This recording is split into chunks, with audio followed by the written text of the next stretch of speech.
Hello world. It's the morning or the afternoon after 2 nights before, and so I'm feeling a tad groggy today, but I thought I would give you my thoughts on Paul McCartney's new album, Egypt Station. Here it is again. Okay, I forgot to show the lyrics in my unboxing, but they're here. This is the right way up. It opens out like the album does. The album cover. Let's start with the album cover, shall we? I'm not quite sure how to fold it. So, yeah, it's a bit like a map. You know, do you remember those old-fashioned things we had called maps before sat-nav? Yeah. Okay, so I think this is the front cover, although I'm not sure. It could be that side. I'm not sure.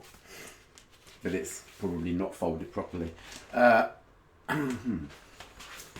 it that way? I don't know, but now I've got the songs here in this order, and I can just about remember them all. It's not fair to do a review after one day.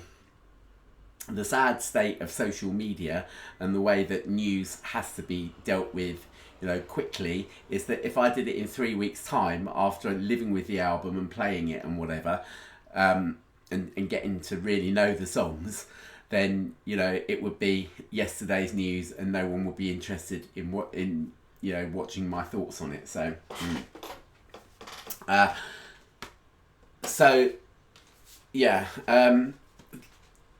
Talking about the overall package again, it's expensive.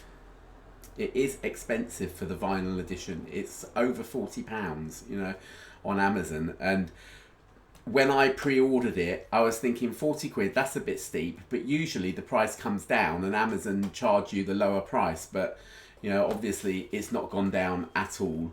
And I think that, the 4-album Pure McCartney box set is actually a lot better value, even though that was something like 50 or 60 pounds. But it's 4 albums. I think the cardboard seams are beginning to split. If I show you, just there, okay, that's a split. Okay, whether or not that was there when I bought it, I don't know, but it doesn't bode well for the future. And I really don't like plastic sleeves at all. I just keep the record in decent condition anyway, So yeah, that worries me a little bit. So let's actually talk about the pressing. I've listened to this album twice, and then I went and listened to it on streaming media, Apple Music, because I subscribe to it, so it's free, as it were, in quotes, to just play it. And certainly the pressing is more rhythmic, it breathes, it's a really good pressing that, there's it's almost 3D in its imagery.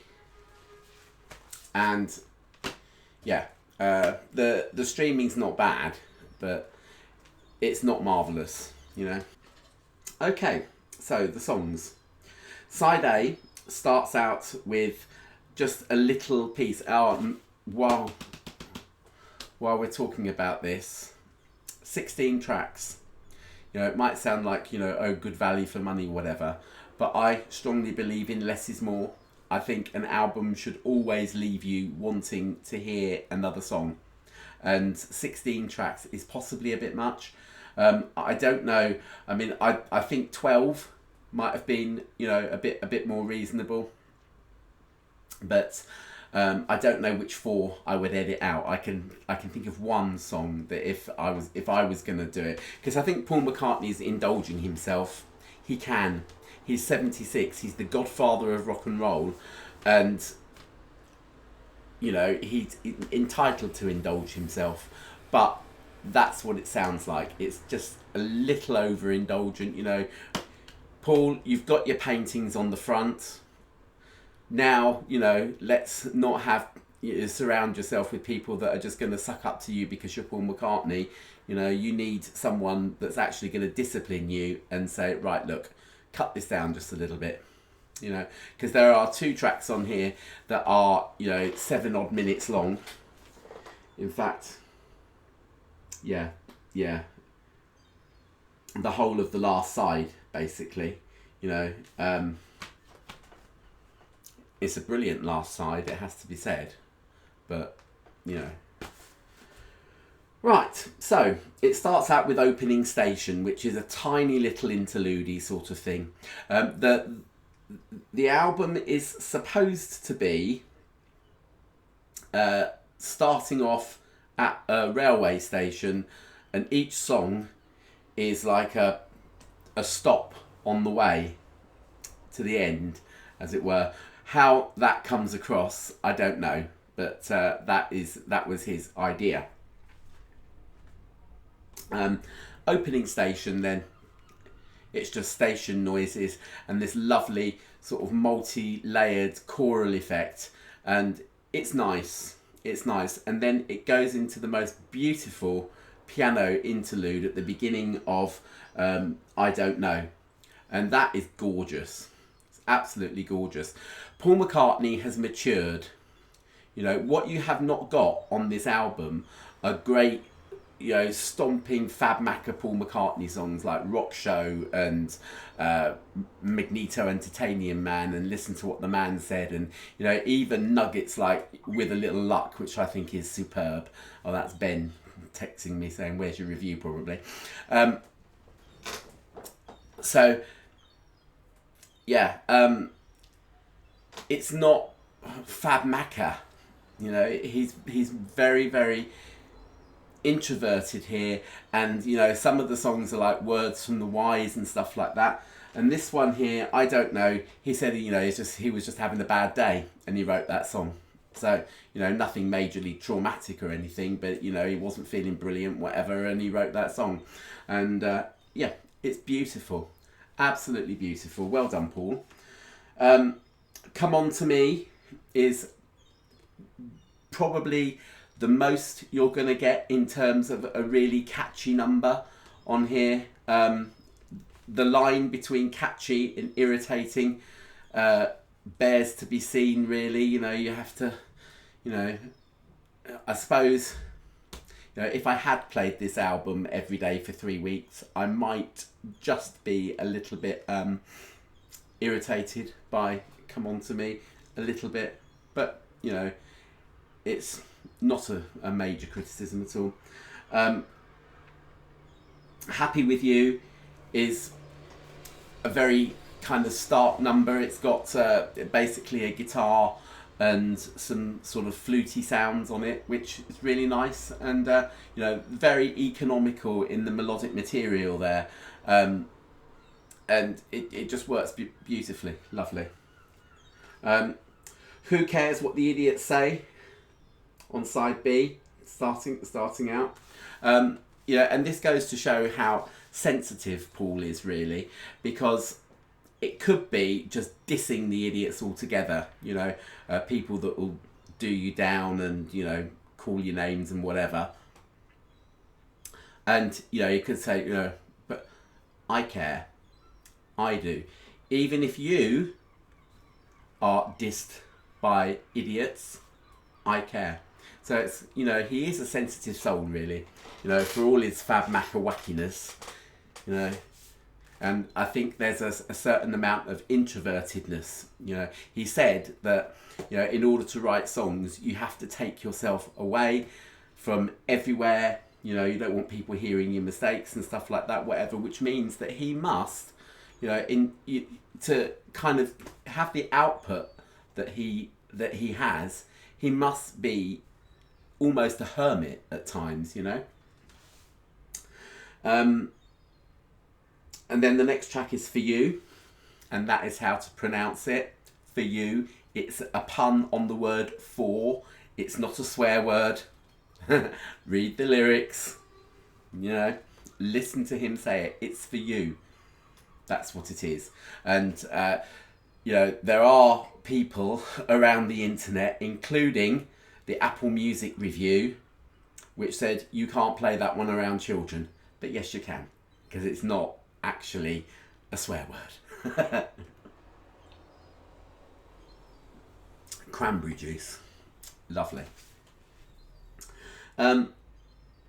If I had to delete a song from this album to edit it, I would probably have edited out Confidant. It's not a bad track, but it's not the most memorable. People Want Peace is the most understated peace anthem. You know, it's one of these things that starts out and grows and grows and grows, and rather than sounding happy clappy trippy, this is, you know, a mature song about peace. It's quite militant in its construction, so that by the time that it's finished, it's built up to this great big thing with, you know, huge drums on it. And, you know, I love it. I absolutely love it. It has to be said, you know. Hand in Hand is just, again, just a beautiful melody. You know, Paul's good at those. He's good at those. Side C, first song, Dominoes, love it. Just a sort of medium up-tempo number, love it. There are, you know, sort of throughout the LP, actually, there are sort of weird scrawls of things, and sometimes I'm kind of taken back to the guitars on Revolver and the way that, you know, they sound backwards even though they're not, and that sort of thing. And, you know, so you do get sort of blasts of, you know, McCartney's past glories there, and, you know, some of the devices and things that were used then. Back in Brazil is a Latin infused number which kind of breaks up the rest of it, and, you know, it's groovy. I like it. Do It Now, possibly another one that you could have cut, you know. Not a bad number, but, you know, not brilliant. Caesar Rock, I love it. It started out as She's a Rock. Him and an engineer or someone were just alone in the studio swapping ideas around, and they came up with this thing. And, you know, it's Paul McCartney with his rock and roll voice, which is great. You know, he's 76, people. He still has a pair of lungs on him.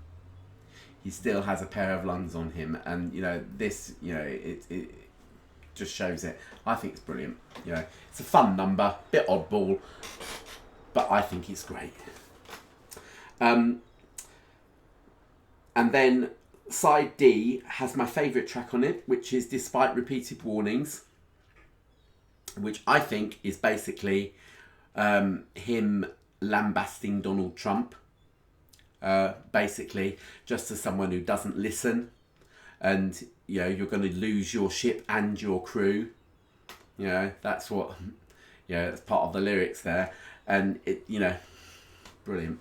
You know, and it's also a kind of multi-layered track. Starts out as a bit of a chong chong chong chong piano dirge, and I thought, oh god, have I got 7 minutes of this? And then it gets into gear, and, you know, it's fantastic. You know, it kind of sums up the whole ethos of this album, really, which is that it's greater than the sum of its parts.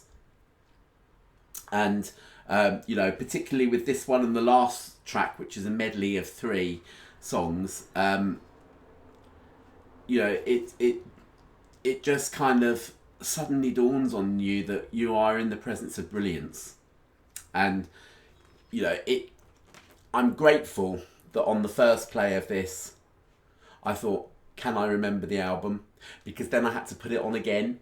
And then when I put it on again, and I followed along with the lyrics as well the second time, and I thought, you know, this is a work of genius. You know, this one deserves every accolade under the sun. It deserves to be, you know, a landmark of his career. I worry about Paul McCartney.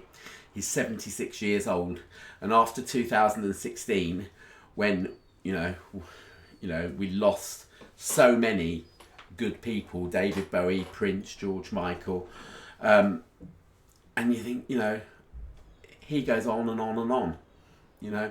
I think in 2016, you know, we also lost Cynthia, John's first wife, and I don't want to lose people, and you know, I think this one will survive long after he's gone, and it will be remembered as a true sort of great landmark of his career. It's a superb album, absolutely superb.